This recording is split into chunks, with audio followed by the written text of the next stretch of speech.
کہ اللہ تعالیٰ فرماتا ہے کہ آپ صلی اللہ علیہ وسلم کی امت پر 1000 درجے آپ سے زیادہ مہربان ہے۔ اے نبی صلی اللہ علیہ وسلم، تم اپنی امت کو میرے سپرد کر کے موت کی تکلیف کو آسان کیجئے۔ تو یہ سن کر آپ صلی اللہ علیہ وسلم نے فرمایا کہ اب میرا دل ٹھنڈا ہوا، اور آپ صلی اللہ علیہ وسلم نے فرمایا اب مجھے بلا لے۔ پھر بے ہوشی طاری ہوئی اور ماتھے پر مشک کی خوشبو کا پسینہ جاری ہوا۔ ناظرین، یہ رات کا وقت ہے، حضرت محمد مصطفیٰ صلی اللہ علیہ وسلم نزا کی حالت میں ہے اور حجرہ مبارک میں ہے۔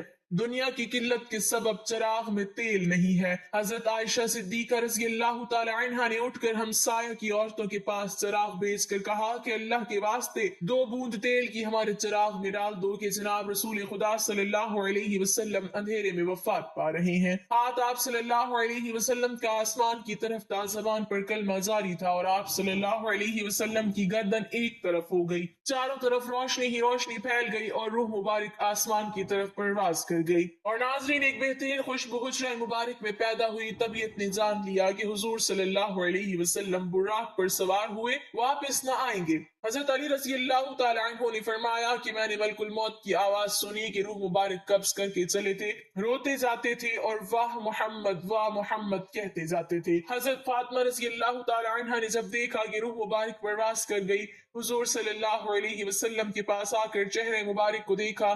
آپ صلی اللہ علیہ وسلم آرام فرما رہے تھے، ماتھے پر پسینہ تھا، اور حضرت فاطمہ رضی اللہ تعالی عنہ نے پکارا، اے نبی صلی اللہ علیہ وسلم، رب کا بلاوا منظور کر لیا، ہم کو چھوڑ کر اپنے رب کے پاس چلے گئے۔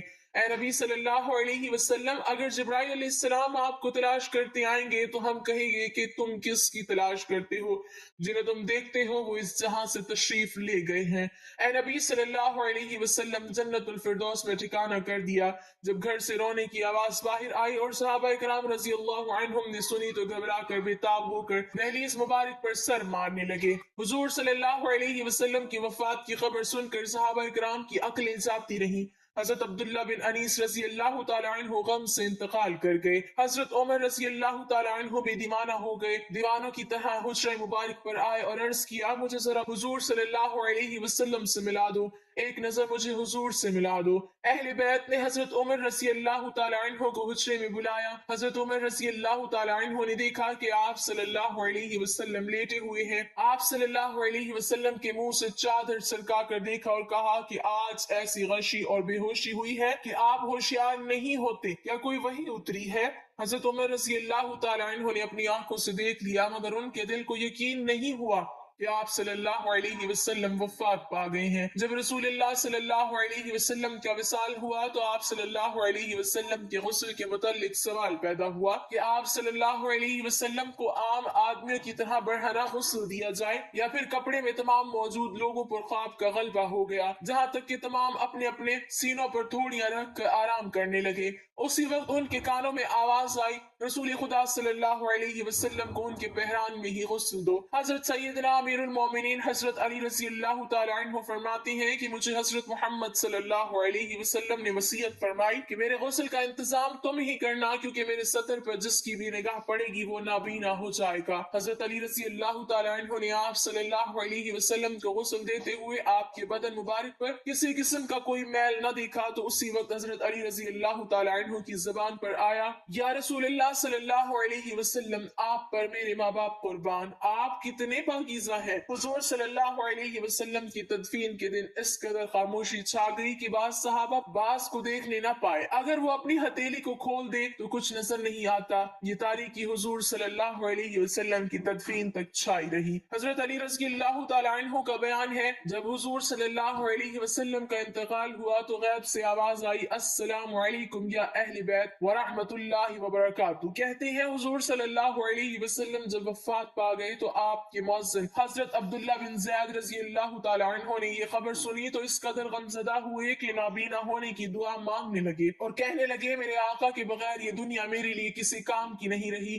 آپ اسی وقت نابینا ہو گئے۔ لوگوں نے کہا، تم نے یہ دعا کیوں مانگی؟ تو انہوں نے فرمایا کہ لذت نگاہ تو آنکھوں میں ہے، مگر حضور صلی اللہ علیہ وسلم کے بعد اب میری آنکھیں کسی کے دیدار کا شوق نہیں رکھتی۔ حضرت علی رضی اللہ تعالیٰ عنہ کہتے ہیں جب ہم حضور صلی اللہ علیہ وسلم کو دفن کر رہے تھے تو ایک اعرابی آ کر حضور صلی اللہ علیہ وسلم کی تربت پر لیٹ گیا اور کہتا تھا یا رسول اللہ صلی اللہ علیہ وسلم آپ نے حکم دیا اور ہم نے سنا، آپ نے قرآن کریم اللہ تعالیٰ سے سیکھا اور ہم نے آپ سے سیکھا۔ اللہ تعالیٰ نے فرمایا اگر یہ لوگ اپنی جانوں پر ظلم کریں اور آپ کی بارگاہ میں حاضر ہو کر اللہ تعالیٰ سے استغفار کریں اور اللہ کے رسول صلی اللہ علیہ وسلم ان کی بخشش طلب کریں تو وہ اللہ کو بہت توبہ قبول کرنے والا اور رحم کرنے والا پائیں گے۔ ہم نے اپنی جانوں پر ظلم کیا اور آپ صلی اللہ علیہ وسلم کی بارگاہ میں حاضر ہوئے ہیں تاکہ آپ ہماری بخشش طلب کریں۔ اسی وقت قبر اطہر سے آواز آئی کہ تم بخش دیے گئے ہو، تم بخش دیے گئے ہو۔ نبی اکرم صلی اللہ علیہ وسلم کی خبر وفات کے بعد مسلمانوں کے جگر کٹ گئے، قدم لڑکھڑا گئے، چہرے بجھ گئے، آنکھیں خون بہانے لگی، ارض و سما سے خوف آنے لگا، سورج تاریک ہو گیا، آنسو بہ رہے تھے اور تھمتے نہیں تھے۔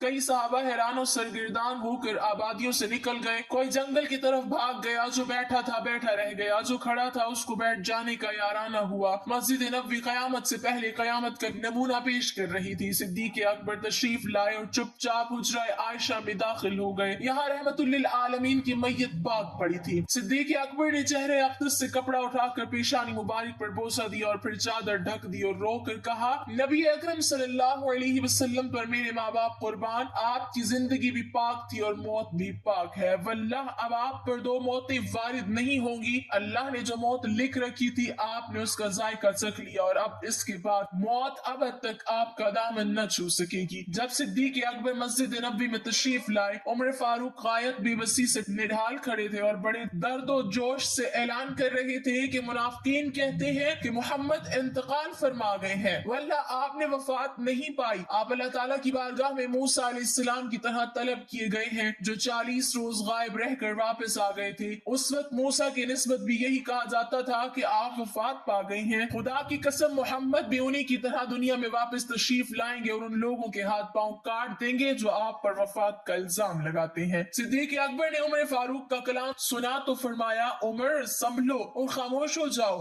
جب عمر فاروق اپنی وارفتگی میں بہتے چلے گئے تو صدیق اکبر نہایت دانشمندی کے ساتھ ان سے الگ ہٹ گئے اور خود گفتگو شروع کر دی۔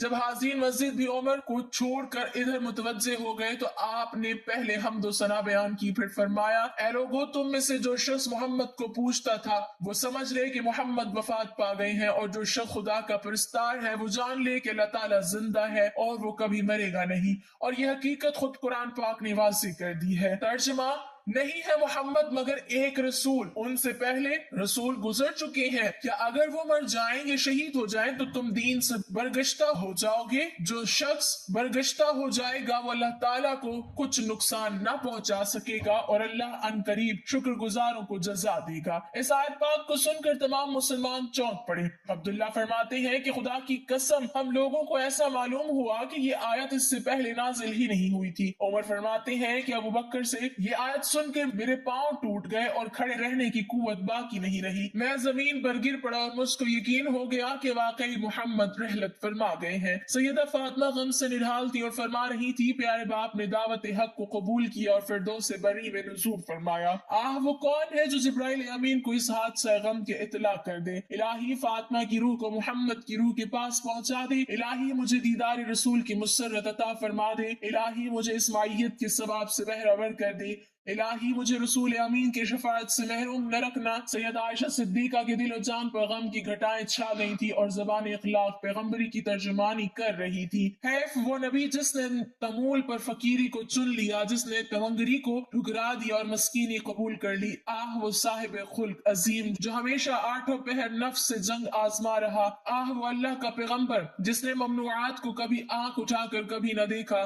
وہ رحمت للعالمین جس کا باب فیض فقیروں اور حاجت مندوں کے لیے کھلا رہتا تھا، جس کا رحیم دل اور پاک ضمیر کبھی دشمنوں کی ایذا رسانی سے غبار آلود نہ ہوا، جس کے موتی جیسے دانت توڑے گئے اور اس نے پھر بھی صبر کیا، جس کی پیشانی انور کو زخمی کیا گیا اور اس نے پھر بھی دامن عفو ہاتھ سے نہ جانے دیا۔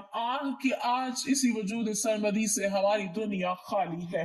اللہ تعالیٰ ہمیں حضور صلی اللہ علیہ وسلم کے نقش قدم پر چلنے کی توفیق عطا فرمائے اور ہمیں ان کی سنت پر عمل کی توفیق عطا فرمائے، آمین۔ ناظرین، کمنٹ باکس میں اللہ تعالیٰ کے 99 ناموں میں سے ایک نام ضرور ٹائپ کریں۔